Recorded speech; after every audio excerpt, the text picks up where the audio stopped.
Сәлеметсіздер ме? Менің есімім Мира Мендуллақызы. Мен Қызылорда қаласы Бөпежан балабақшасының тәрбиешісімін.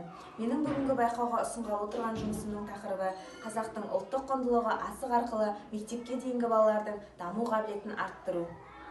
Бұл жұмысымның негізгі идеясы ұлттылықты қалыптастыру үшін бүгінде ұмыт болып кеткен асықтарды заманауи үлгіде балалардың дамуына пайдалану болып табылады.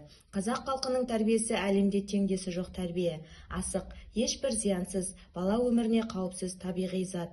Асықтың бала өмірінде алар орны орасан зор. Асық ойындарын ойнауда баланың танымдық қабілеті дамып, денсаулығы нығая түседі. Осы орайда мен күнделікті асықтан жасалған ойын түрлерімен таныстыра өтейін. Бұл қазақтың ұмыт болған ойындарының бірі бестемше ойыны. Бестемше ойынында екі ойыншы болады. Бестемше ойыны негізінде құмалақпен ойналады. Ал бүгінде көптеген балабақшада асықтармен ойналып жүр. Бестемше ойынында екі ойыншы болады. Біріншісі бастаушы болса, екіншісі қостаушы болады. Әр ойыншыға бір қазандық пен 5 отаудан беріледі. Бұл бестемше ойыны баланың көз жанарын жақсартады, ептілікке баулиды және де шапшаңдыққа, тез шешім қабылдауға баулиды. Күлтелерді санайық ойыны. Бұл ойында жасанды киіз, яғни фетр матасына қажетті сан мөлшерінде асықтар жапсырылады. Осы арқылы балалар асықтарды санайды және де математикалық сауаттылыққа үйрене бастайды.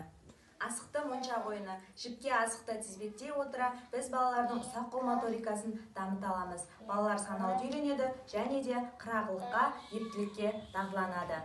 Ойынымыз асықты зерттей отырып, осындай силиконды қалып арқылы біз асықты құрылыс қалдықтары гипстан жасап шығарамыз. Бұл ойын арқылы баланың қоршаған ортаға деген қызығушылық оянып, математикалық сауаттылығы мен шығармашылық дағдысы дамиды. Әріптер мен сандар. Көлемі кіші асықтардың бетіне әріптер мен сандар жазылған. Сәйкесінше бала әріптер мен сандарды үйренеді. Мұның бәрі баланың мектепке даярлығын жақсарта түседі. Асықты сан алуан түрлі мақсатта пайдалана аламыз. Соның бірі шығармашылық дағды бойынша баланың музыкалық дыбыспен ырғақ қимылды меңгеруіне тигізер септігі өте мол. Демек біз асықты ұрмаласпап ретінде тұяқтастың орнына пайдалана аламыз.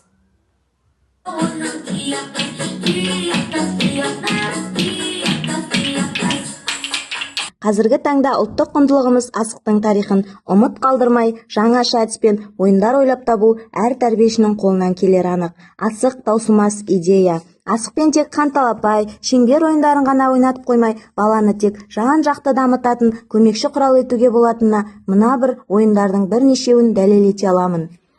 Осы орайда қазақ халқының дәстүрлі ойыны асықты әрбір қазақ баласы ойнап өсуіне атсалысар тәрбиеші әріптестеріме сәттілік тілеймін.